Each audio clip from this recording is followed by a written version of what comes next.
देश का ऐसा अधिकारी जिनके सामने मोदी को देना पड़ता है आवेदन, जिनके सामने राहुल झुका लेते हैं सिर, इस अधिकारी को उनके पोस्ट से सरकार भी नहीं हटा सकती। कहते हैं इनकी इजाजत के बिना देश में कोई काम आगे नहीं बढ़ता। कौन है वो अधिकारी? दोस्तों, वो अधिकारी है IAS।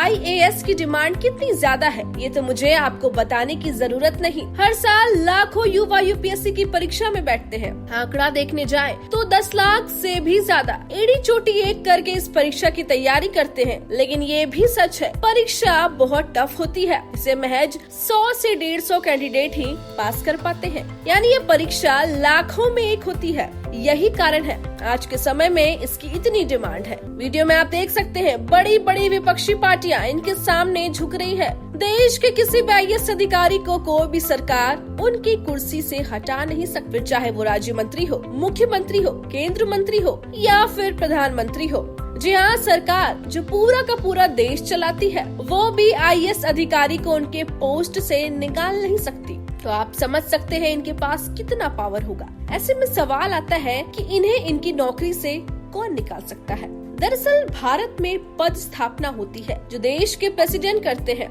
इसलिए देश के प्रेसिडेंट ही IAS अधिकारी को उनकी नौकरी से जब चाहे निकाल सकते हैं। IAS वालों में इतना पावर होता है कि वो देश में चल रही गतिविधियों में दखल दे सकते हैं और उन्हें रोक भी सकते हैं। IAS में इतना पावर होता है कि वो अपने जिले में चल रहे इल्लीगल कंस्ट्रक्शन को बंद करा सकते हैं। सीधे शब्दों में समझा जाए तो IAS सरकार की नींव है। अगर IAS नहीं होंगे तो सरकार गिर जाएगी। सरकार को चलाने में IAS अहम रोल प्ले करते हैं, यानी देश को चलाने के लिए IAS का होना बहुत जरूरी है। सरकार जनता से कई वायदे करती है, लेकिन उस पर काम करने की जब बारी आती है तो IAS ही वो कड़ी है जिससे सरकार के जितने भी प्लान है उसे आगे बढ़ाया जाता है। देश में कौन सी नीति चलेगी, क्या पॉलिसीज आएंगे, किन किन पॉलिसीज में क्या क्या काम होंगे, कैसे कैसे पॉइंट्स रहेंगे, ये सब को तैयार करने में IAS अधिकारी का बहुत बड़ा हाथ रहता है।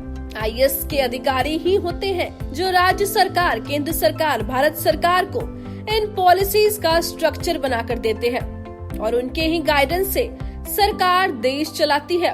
उनके ही बताए मुताबिक काम होता है।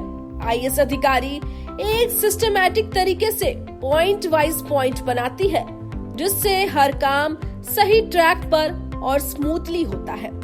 आपको यकीन नहीं होगा, इन्हें डिस्ट्रिक्ट मजिस्ट्रेट का दर्जा, यहाँ तक कि DM का दर्जा भी मिला है। क्या आपको पता है डिस्ट्रिक्ट का कमिश्नर और कोई नहीं बल्कि IAS ही होता है। और तो और जो देश के मुख्य अधिकारी होते हैं वो भी IAS को ही बनाया जाता है। एक सफल IAS अधिकारी बनने के लिए आपके अंदर कुछ गुण होने चाहिए। IAS अधिकारी बनने के लिए टैलेंटेड लोगों की जरूरत पड़ती है जिस पर सरकार आंख बंद करके भरोसा कर सके, जिनके एक फैसले से देश उन्नति की तरफ जाए, न कि बर्बादी की तरफ। अगर IAS बनना है तो आपके अंदर कॉन्फिडेंस लेवल भी कमाल का होना चाहिए, क्योंकि ये हमारे देश की आन बान और शान की बात है। अगर कभी प्राकृतिक मुसीबत आ जाए, कभी कोई इकोनॉमिक क्राइसिस या सरकार किसी राज्य के लिए पैसा छोड़ती है तो वो पैसा कहाँ और कैसे जा रहा है, इसकी जिम्मेदारी IAS वालों के हाथ में होता है। लॉ एंड ऑर्डर का काम भी यही देखते हैं। विकास का काम भी IAS अधिकारी ही संभालते हैं। अपने देश भारत को बाहरी देशों में रिप्रेजेंट करना ये भी और किसी का नहीं, IAS अधिकारी का ही काम होता है। यही कारण है कि IAS बनने के लिए कुछ ही लोगों का सिलेक्शन हो पाता है। तो आप समझ ही गए होंगे देश में IAS ऑफिसर की क्या पावर है और क्यों UPSC की परीक्षा देने के लिए होड़ मची रहती है। तो आप में से जो भी इस परीक्षा की तैयारी कर रहा है वो अपने लाइफ का बेस्ट डिसीजन लिया है। लगे रहें, डटे रहें और वीडियो से रिलेटेड कुछ भी पूछना हो तो आप अपने मैसेज नीचे कमेंट सेक्शन में ड्रॉप कर सकते हैं। वीडियो को लाइक करें, अपने कॉन्टैक्ट्स में शेयर करें ताकि वो भी IAS के इम्पोर्टेंस को समझ सके। मिलेंगे फिर किसी नॉलेज के साथ।